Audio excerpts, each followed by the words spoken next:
Hello, you guys. Yes, you saw it right. I bought a HEADRUSH Flex Prime. Yes, you guys, I bought a HEADRUSH Flex Prime.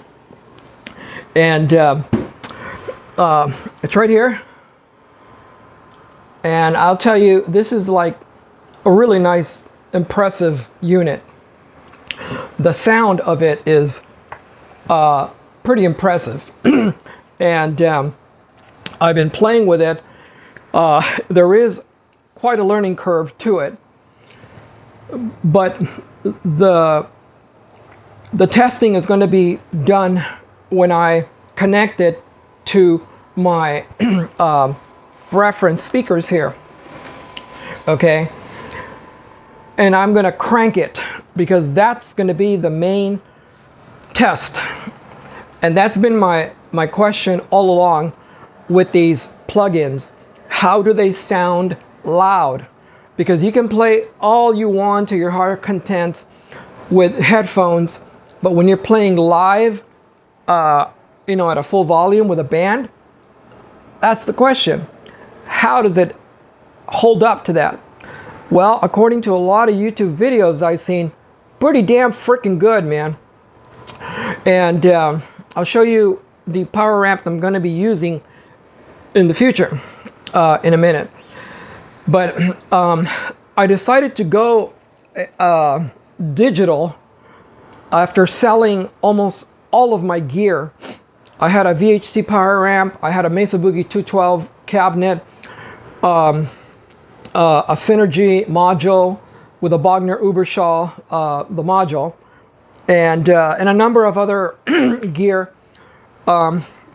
Because if you've been following me, sometime in December I was supposed to be buying a trailer to convert it into a music studio.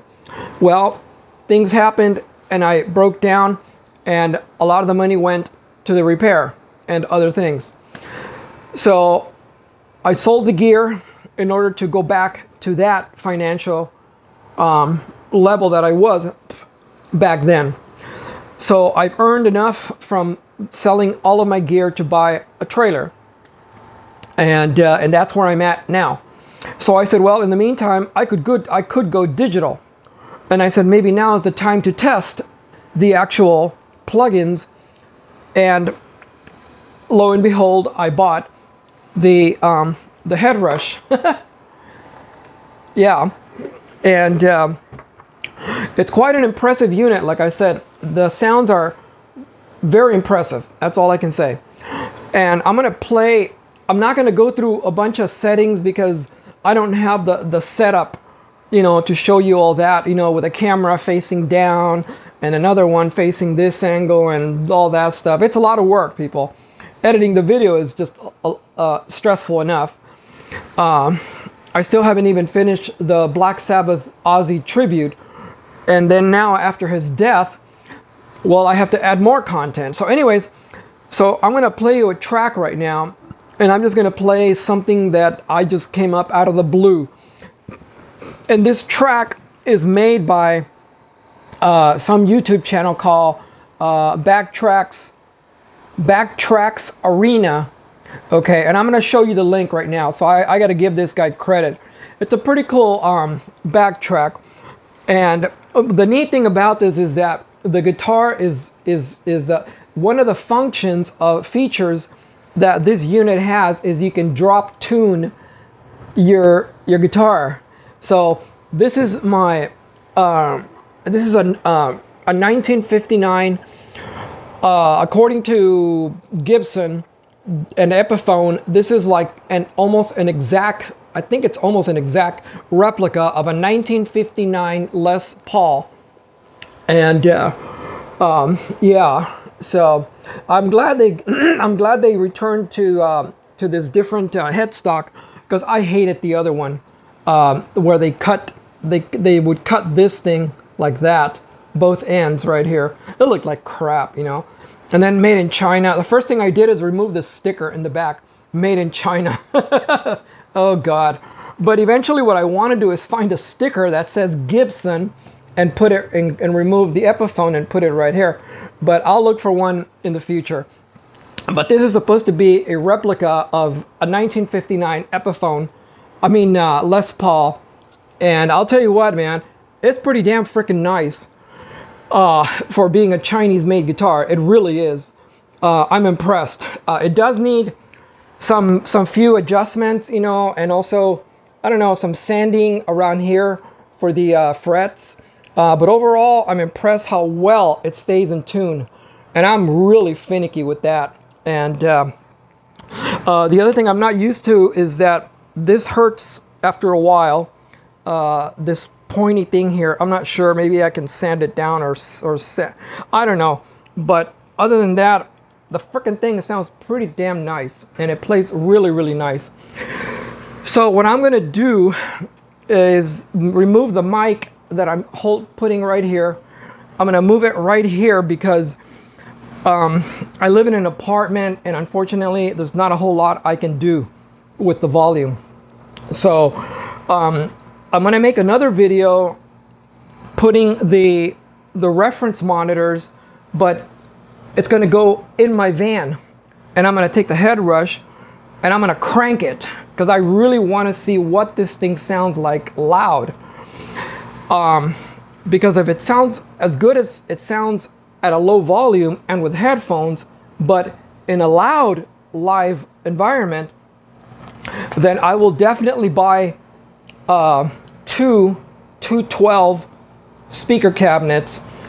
I'm not sure which ones. Maybe a Marshall, maybe Marshalls. I'm not sure yet. And the power amp is going to be the Carvin power amp. I don't know if you can see it.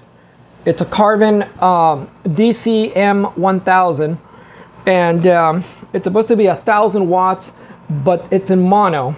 And in the back, if you connect it at 8 ohms, it becomes 225 watts per channel.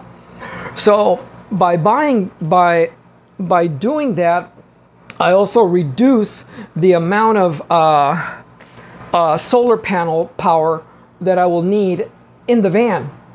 And if you know anything about setting up solar panels in the van and the wattage you need, that's a lot. I mean to power 1,000 watts. So 50 watts, 225 for each side. That's doable. That's very doable. And it helps me financially also. So anyways, also the other thing is that you're gonna hear some buzzing. The screen is pretty small. I mean, it's decent, but it's pretty small, and I don't know where the noise gate is at. And so just, you know, overlook that. Just, you know, never mind that too much. And I'm gonna take the microphone off and put it right in front of the speakers, and hopefully it sounds as good as I think it will when I play. So bear with me here. Hold on.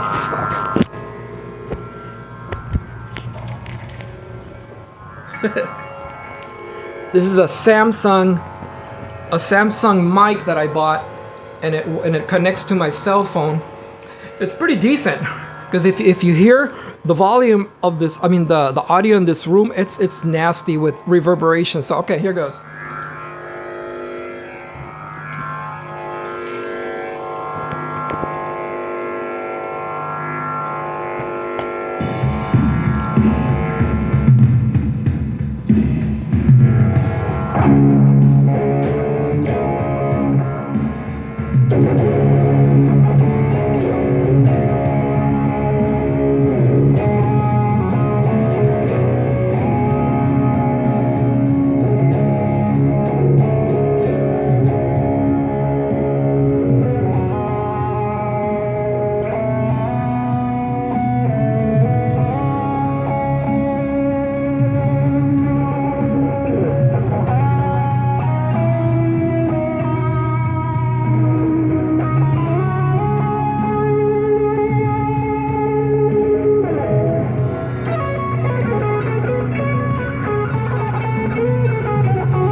anyways, you get the idea.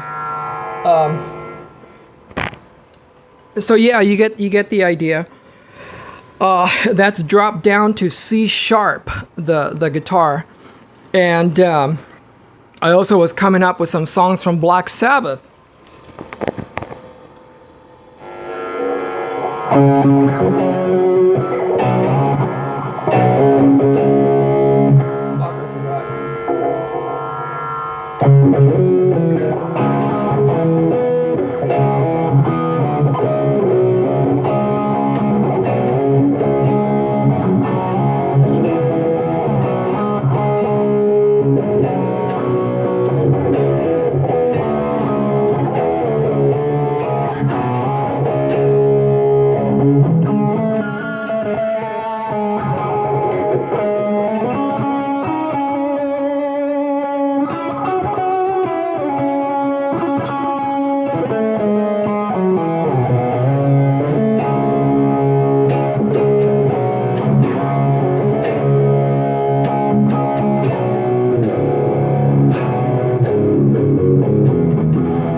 So yeah, so let me put this pin back, this microphone back, and when I get the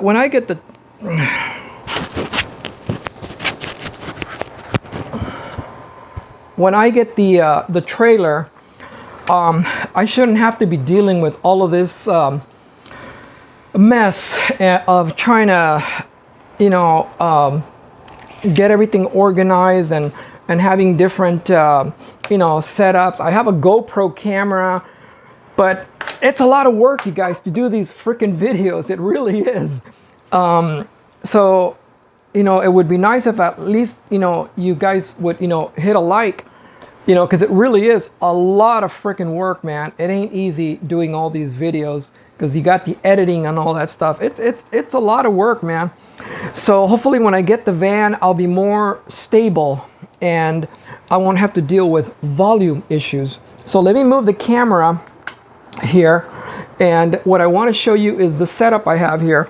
So right now what you're seeing is my two Klipsch reference speakers, and this is the carbon I was telling you about.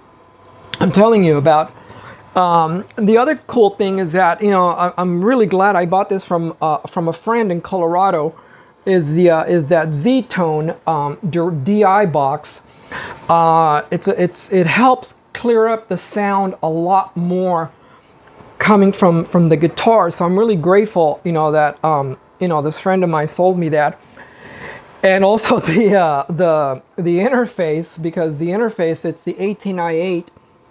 I didn't realize that you can actually set it up to have two speakers coming out, not just one.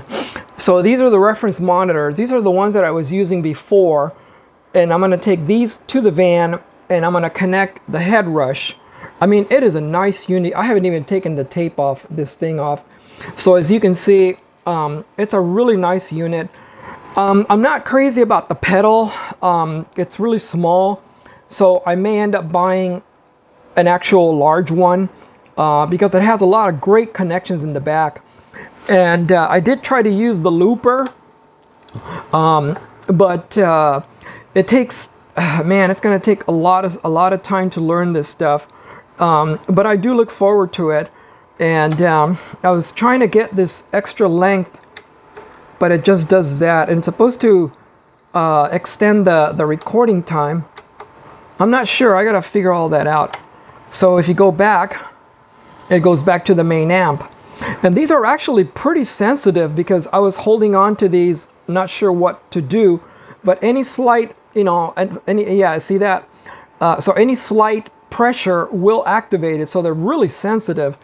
And also these are pretty so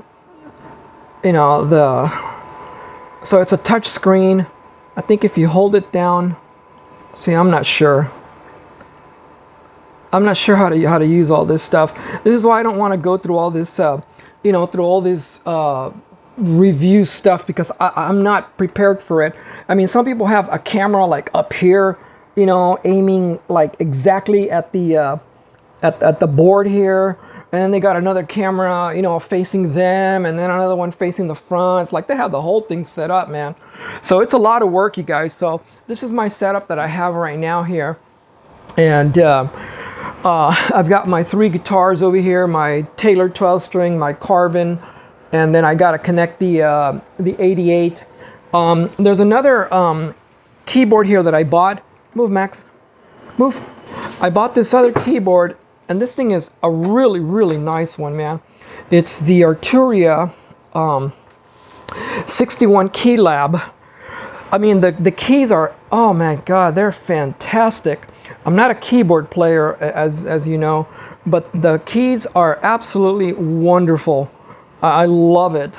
And I had a Korg Minilog XD, and I sold it because I could not get used to the thing. It sounded okay, but the keys were really, really small and like a toy. And I didn't know they made a module just for it. And then you add your own MIDI keyboard, which is what I should have done. Otherwise, I would have kept it. But you know what? I got $400 out of it a couple of days ago, and that added to my funding for my. Now what I'm going to do is repair the van. It's got some issues, and then I can definitely look more into the trailer. So you guys, I thank you again for watching the video, and like I said, you know, it takes a lot of work to do these videos. That's why I haven't done a whole lot, and so I appreciate, you know, at least a like, because it really is motivating, you know, when I see a like, a subscription. So thank you guys. Bye.